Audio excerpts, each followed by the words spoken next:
Kendall Gill, Stephen Bardo from the Flyin Illini. We're here talking to him, and you guys, 89 was a big year for you guys. Talk about that title game, talk about running through the Big Ten that year and how it kind of ended on a disappointing note. Well, I guess I could start out. You know, the thing, the beauty of it is the 25-year anniversary this year, and I get a chance to stay in the game. So I go all over the country, and to a coach, from Mike Krzyzewski to Bill Self to Tom Crean, they all talk about that Flyin Illini team, and it was something magical about our squad that people still remember 25 years later.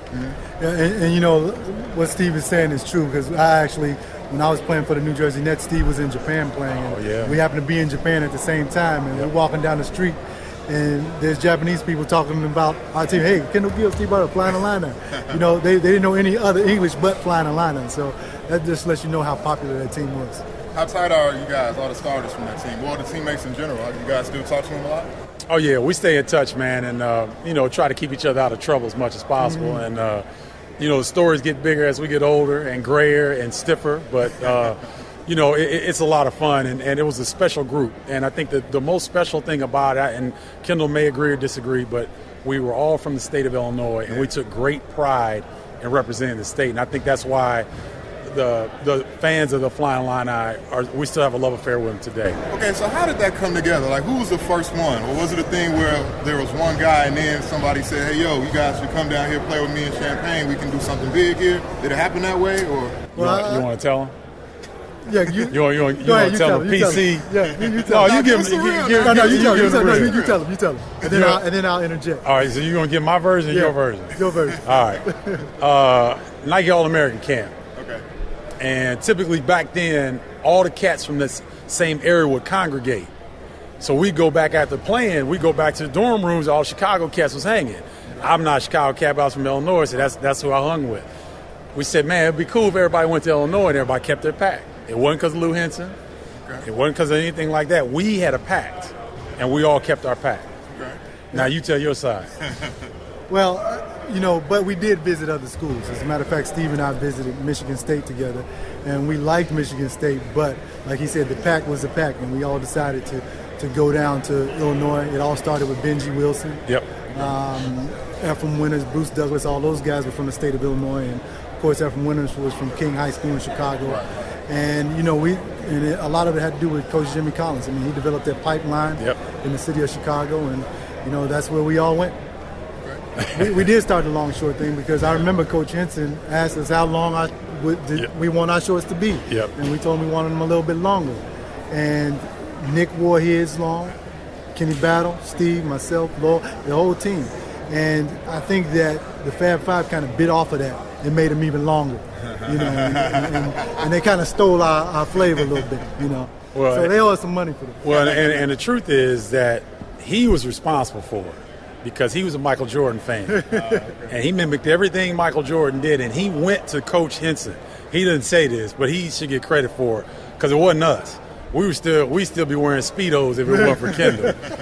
But Kendall went and said, "Look, Coach, you know we need, we need to get up. We need to get some room and to be flashy because we got a special squad." And they listened to Kendall, and that's what happened. It wasn't a collective decision. He made it happen. Okay. All right, that game though, the game against Michigan. Like, kind of describe. Is there things you kind of look back on and say, if we would have did this, or this, we'd have been able to pull this out, or is it just a simple case of what do you guys think it was in your opinion that really lost it? Well, I really believe this, and I've said this before, and it caused a little bit of controversy, but I'm on the court with 6 minutes left, and I look over to the bench, and my backcourt mate Kendall Gill's on the bench. He's not in foul trouble. He's not hurt.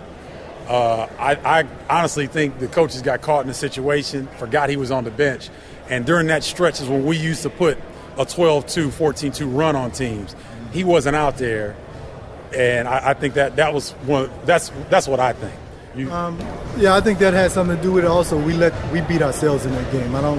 It took me years to watch that game afterwards. As a matter of fact, I had played 15 years in the NBA, and I hadn't watched that game once. I watched it on ESPN Classics. And as a matter of fact, I called Steve and said, we beat ourselves in this game. And that actually is the only time that I've ever watched it. And it's just a lot of mental mistakes that we made that we didn't make in the first two games that we played in Michigan. We blew them out about 20-plus points. And, I think that we were our own worst enemy on that day. What about just the issue of Illinois basketball? It's like it's coming back with girls on the sideline now. Can you talk about that a little bit? Yeah.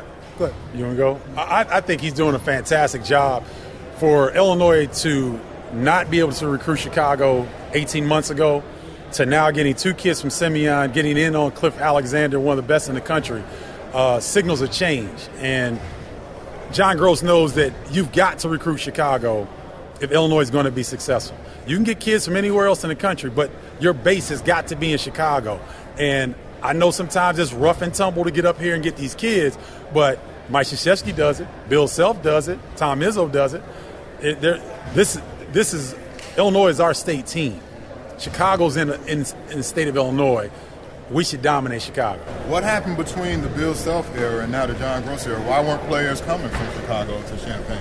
Well, I think that it was all about getting assistant coaches that have connections in the public league. I think that's what Coach Gross wanted when he first got here, and he's done that. Also involving the alumni. Steve Bardo and I are involved with our basketball program.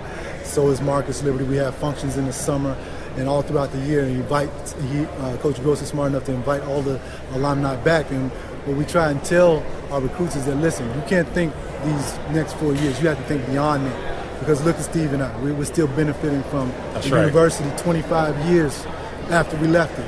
And, that's one of the things that I think is most important when you're selling your recruiting package. Did it bother you guys that not even like top players from the city would even give Illinois a look?